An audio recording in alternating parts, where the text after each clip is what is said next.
L'heure est grave à la tête de l'État. Le Conseil des ministres annulé, le Conseil national de la refondation reporté.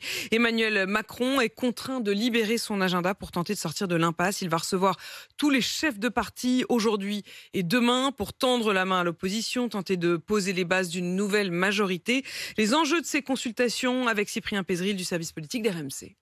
Faute de majorité suffisante à l'Assemblée, il fallait leur tendre la main, explique le macroniste Sacha Houlier. Il y a beaucoup de choses à faire et donc on a besoin de tous travailler ensemble. Tous ceux qui aujourd'hui veulent discuter, veulent travailler, veulent faire réussir le pays pour l'emploi, pour le défi climatique. Et c'est la droite qui peut le plus aider Emmanuel Macron. C'est d'ailleurs avec le président des Républicains qu'il débutera ses rendez-vous, Christian Jacob, qui dit non à une alliance, contrairement à certaines figures de son parti. Je voterai les lois qui me paraissent nécessaires et utiles au pays. Philippe Juvin, mais aussi Xavier Bertrand, pourtant virulent ces derniers temps. On n'est pas là pour bloquer, rien ne se fera sans LR à l'Assemblée. Nous, on a les idées très claires sur ce qu'il faut faire en matière de retraite, en matière de sécurité et en termes de pouvoir d'achat, on n'oublie pas les gens qui travaillent. Outre la droite, Emmanuel Macron recevra aussi en fin d'après-midi Marine Le Pen, mais aussi le patron des socialistes, des communistes et des écologistes. Quant à la France insoumise, ce n'est pas Jean-Luc Mélenchon qui ira demain, mais deux simples députés, des députés qui ne saisiront pas la main tendue, prévient Manuel Bompard. Le pouvoir en place aujourd'hui, manifestement, est en sursis. D'ailleurs, c'est pourquoi le président de la République organise ces échanges. Mais honnêtement, c'est pas avec nous qu'il va trouver un terrain d'entente. Donc bon, voilà, il discute avec tout le monde, on est républicain, c'est normal de le faire. Le président de la République, habitué à décider seul, force désormais sa nature,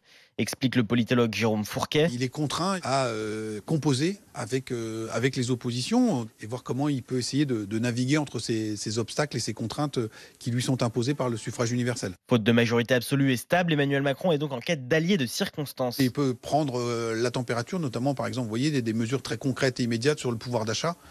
Est-ce qu'il y aurait éventuellement tel ou tel accord qui pourrait passer sur telle ou telle mesure symbolique, ou à défaut, est-ce qu'ils font le constat in situ et les yeux dans les yeux d'une opposition totale, auquel cas c'est une information en soi que le président recevra. Et pour le chef de l'État, le calendrier est serré, contraint par un Conseil européen dès jeudi à Bruxelles.